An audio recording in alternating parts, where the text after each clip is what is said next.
The word infinite might have been the wrong adjective to describe Wuthering Waves' newest combat event, because as far as I'm concerned, everything's on a timer. Launching in the second half of 1.3 along with everybody's favorite Arrow main DPS, this event is a gigantic melting pot of many features we've experienced firsthand across our playthroughs. Things like overworld exploration, lootable supply chests, and perhaps most importantly of all, stat boosts as you progress through the battle. There are a lot of similarities to mechanics we've seen before, from the baseline exploration of the game all the way to the gradual progression of upgrades from the elusive realm. However, there are still many new features that this game mode brings, with just enough new additions to keep the gameplay fresh, but only for a few playthroughs. There's a lot of great with this new event, but there are also a fair number of things that need a bit of work. Today we'll be breaking down everything involving Infinite Battle Simulation, from the design and pacing of the overall experience, all the way to the best teams and characters to get the most out of this game mode with the highest scores possible. If there's one thing about this event that's perfect, it's the rewards. While the game mode does feel like a testing ground for new mechanics rather than a fully fleshed out addition, there's a lot that Kuro got right, and a lot of potential for improvements in the future. As always, if you're enjoying this content, please hit that like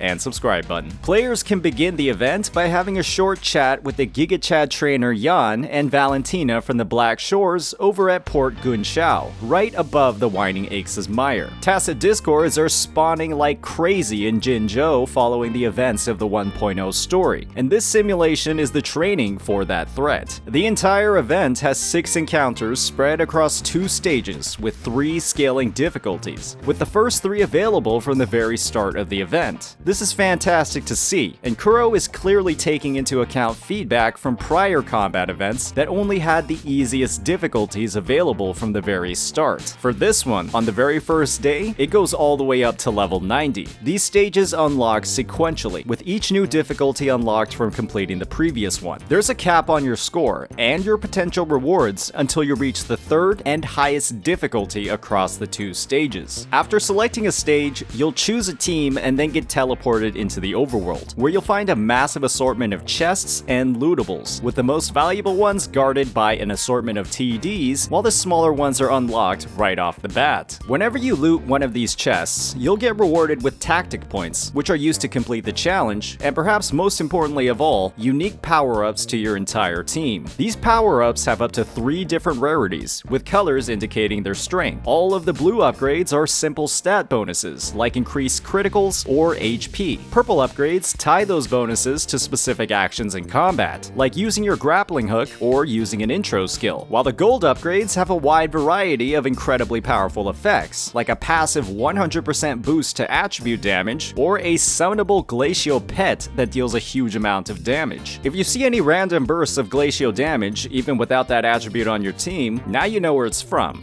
You have all the freedom you want to explore the overworld and continue building your arsenal of buffs. The 15-minute timer for each encounter is more than enough to claim everything on the map. Each stage comes with a unique buff that aids in your exploration, with the first available being a grappling hook with no cooldown at all for a set period of time. You can do some pretty insane things with this and get some very high vantage points to see where all of the chests could be. However, claiming every buff possible isn't necessary to clear the challenge at all, especially at lower difficulties with a fully built team. But if you're at a lower union level and struggling with the enemies, you might have to. As you build up your store of tactic points from claiming chests, you'll unlock the ability to challenge charting nodes, which when activated spawn multiple waves of enemies. The final node of each encounter spawns an infinite number of enemies, with the only bottleneck being how fast you can clear them. This is where the buffs come in, as if you've taken your time to clear out the map and loot every chest possible, you'll dispatch all of these enemies with a frightening amount of speed. Getting to this part of the challenge feels like a reward for all the time you spent grinding chests, and it's a fun experience that's similar to the most recent Alloy Smelt combat event. However, this fun comes at a cost, and it also highlights one of the biggest weaknesses of Infinite Battle Simulation. The final challenge is incredibly short. It can take upwards of 5 to 8 minutes, depending on your team and your eyesight, to claim every buff on the map and build up to this final encounter, and then this infinite battle only lasts a minute. It's a fulfilling payoff, especially when you're spawn killing enemies like a well well-oiled machine, but wow, it does feel a bit short-lived. An incredible way to spice up this game mode for future releases would be to have the option to save teams and the buffs they collected after each challenge, and then use that team in a separate mode where all you do is challenge the final charting node. This would be similar to the mechanics we've seen in other prior gacha titles, like Honkai Star Rail's Divergent Universe, and would allow players to have constant access to one of the best parts of the event, rather than spend more of their time grinding on the mobs, who, in all honesty, aren't much of a challenge at all, even at the highest difficulties. When it comes to clearing this game mode and getting to the final challenge as fast as possible with the most rewards possible, there are some very specific characters that perform a lot better than others. The main traits you want to look for here are grouping and consistent AoE damage. It's pretty clear right off the bat who one of the best DPS characters for this game mode is. It's Jian, who's also the on-banner character, as his Resonance Liberation turns the final challenge into a green arrow-fueled blender, especially with some of the party buffs that boost Concerto energy generation. Another fantastic pick, especially as you're grinding for all those buffs, is Yang Yang. Her ability to group across 2 separate abilities in her kit and the vast number of trash mobs guarding chests makes her one of the fastest characters when it comes to clearing the map, as others are highly reliant on the liberation to access their grouping, and cooldowns do still exist. Yang Yang's incredibly fast rotations are also a great asset during the final challenge, as you'll want to spend as much time as possible on your main damage dealer to get the highest score and in turn the most rewards. Another amazing option, and easily the most affordable as long as you played the game in 1.2, is of course Zhongli Yao. This man has quite possibly the largest AoE grouping in the game across the initial cast of his liberation, and it can make handy work of some of the massive spawns you'll find across your gameplay. However, this ability is on a pretty significant cooldown, so it's highly recommended you bring along a secondary grouper like Yang Yang to cover for him while it's unavailable. However, it is important to note that these picks aren't necessary at all to do very well in the game mode. The 15-minute timer on the entire challenge is more than sufficient for any built team, regardless of their innate abilities, to clear this content with ease. Most of the score and the fun is at the very end of the challenge, so it always helps to do everything you can to get there as fast as possible. One character I do not recommend you play is Jinxie. Her incredible burst damage is overkill for anything in this game mode. While we haven't had the opportunity to challenge the next set of encounters, Tide of Perils, along with its unique buff to movement speed and dashes, there's no doubt that it'll provide another unique twist to the overworld navigation. It's pretty clear that this event is a live beta test for some new features we might find later in the game's updates, as these could easily be mechanics we see built into new areas of the overworld or even into character kits themselves. Overall, the Infinite Battle Simulation is an interesting event with a lot of great new features, but the pacing on the challenges does need a bit of work. They nailed the concept of building up power through exploration and buffs, but there aren't a lot of opportunities to actually use those buffs at the fullest, and there is a tendency to feel a bit disappointed when the timer runs out and the challenge ends. However, one thing we know for certain is that Kuro doesn't just recycle events, they make them better, and there's a lot of potential for Infinite Battle Simulation. As always, if you enjoyed this content,